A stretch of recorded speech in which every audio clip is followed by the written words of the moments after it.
Okay, so this is version 2 of a step-by-step video on how to drive the Chinese diesel heater with the rotary controller. So version 1 I put out a while ago, got thousands in fact of views, lots of people sort of feedbacking say it really helped them, which is great. However, on reviewing the video, I don't think I've done a good enough job at talking about the nuances around the priming function, or more specifically, when you should not use the priming function.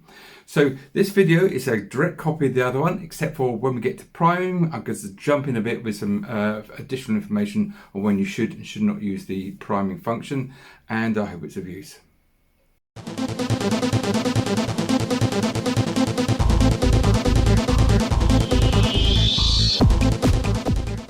Okay, so we're in my workshop and I've got my bench lash up here to test the heater, as most people who get these Chinese heaters do first.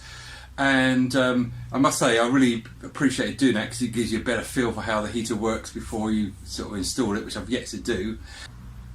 So first of all, you've got to prime the baby. Okay, so we're about to see how to prime the heater because there is a specific method of doing it. However, what I would say is, if you've got a short run from the pump to the heater and you've got a healthy battery, rather than using the priming function, it's sometimes better just to press the go button and that will get things underway. And if it errors out, you'll get an error 8 code, but then just press the go button again and eventually the fuel will get to the heater. And the reason why that is better is because when you press the go button, of course, the glow plug lights up.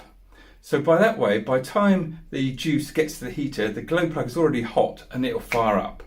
If you use the priming function and you're not careful, you could actually flood the chamber before the glow plug's on. So when you then try and fire up the glow plug by pressing the go button, you get horrible white smoke. So if you've got a healthy battery and a short run, I'd definitely say use the just press the go button a couple of times, 2 or 3 times, and that's a better way to prime it.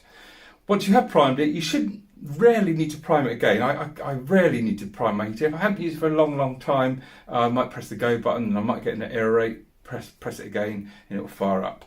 So anyway, but if you have got a long run, you may want to use the priming function, and this is how you do it. Okay, so here is my fuel pipe and you can see there's the level there. And you can see I've actually pretty well primed it because there's where it goes into the bottom of the heater. I am of course making the assumption that what happens with my heater, it will be basically the same for everyone. I get the impression these heaters are basically the same from what I hear on the group, but it should give you a rough idea in any case. So first of all, on the rotary one, and I'm sure there's an equivalent command on the LCD one, to prime it, what you do is you press and hold the off button.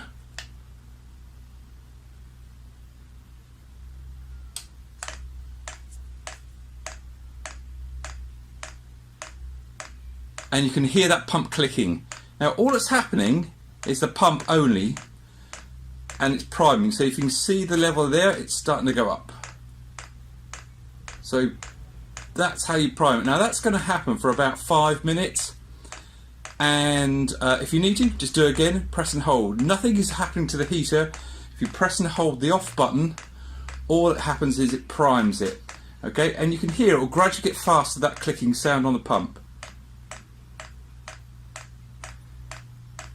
And any time you can stop it by pressing the off button.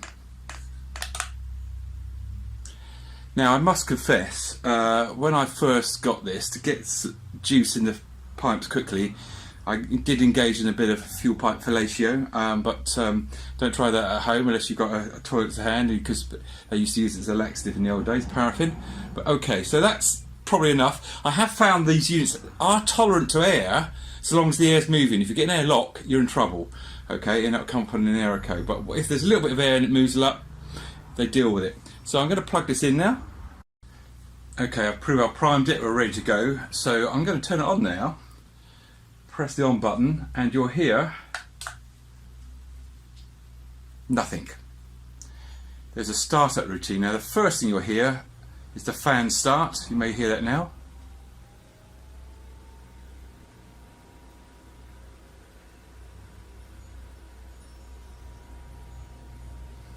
Okay, so 1 minute 20 seconds after pressing the start button, 1 minute 15 actually, the pump's starting to click now. Start to draw fuel in, and that fan is getting slightly faster. I'm now over the other side looking at my voltmeter, which I've got attached to it. It's saying 12.35 volts. It was at 12.8, so the battery's fully charged. Look, much of a voltage drop there, and you might be able to hear the fan speeding up now and the exhaust kicking in. At this stage, it still hasn't fired up.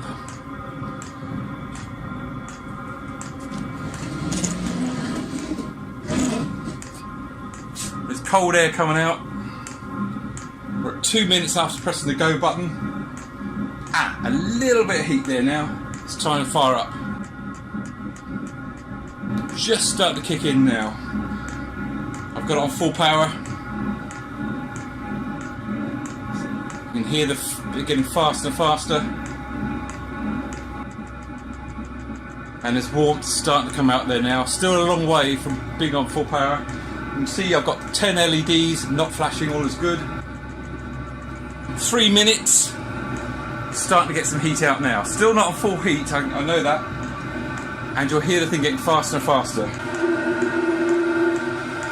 3 minutes 30 seconds, and things are starting to speed up now. I've just opened up the door because I'm in the garage. I don't want to kill myself. I've got the exhaust going out the door there. And you might be able to hear that pump's getting faster now. The voltmeter is starting to recover, so I think the juice going across the globe plug is starting to go down. Yeah, that's getting very warm now. So we're underway. Going to run it for 10 minutes at full power. Right, been running for 10 minutes now. I'm going to turn it down to 5. It's on 10 at the moment.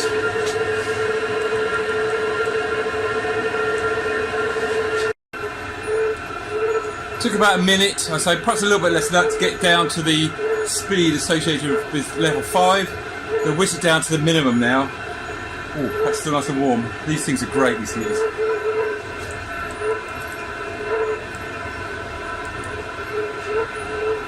Okay, I'm on number 1.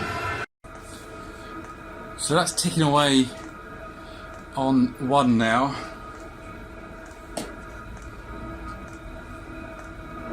Don't know if you can hear that pump, very slow. So what I'll do is I'll whiz it up to full power and I'll run it for 5 minutes and we'll do a shutdown. Okay, let's go for shutdown.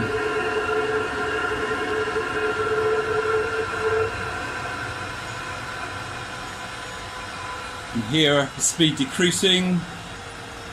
The pump is still clicking, but very, very slowly. In the voltage drop on the small voltage drop, I think glow plug is firing up to burn off the residues, and that fan is still running. So 1 minute in and from shutdown, and the thing stopped chugging, but that fan is still turning.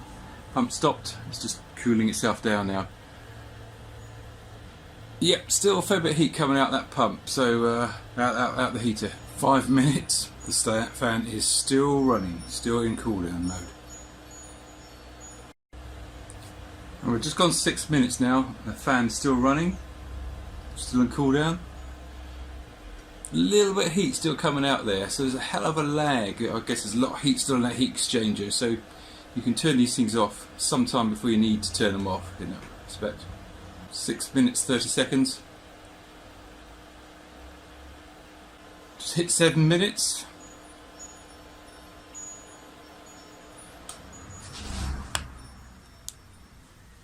And there we go, 7 minutes 20. The fan's just turned itself off. The machine's now completely shut down. So, yeah, quite a long cool down period.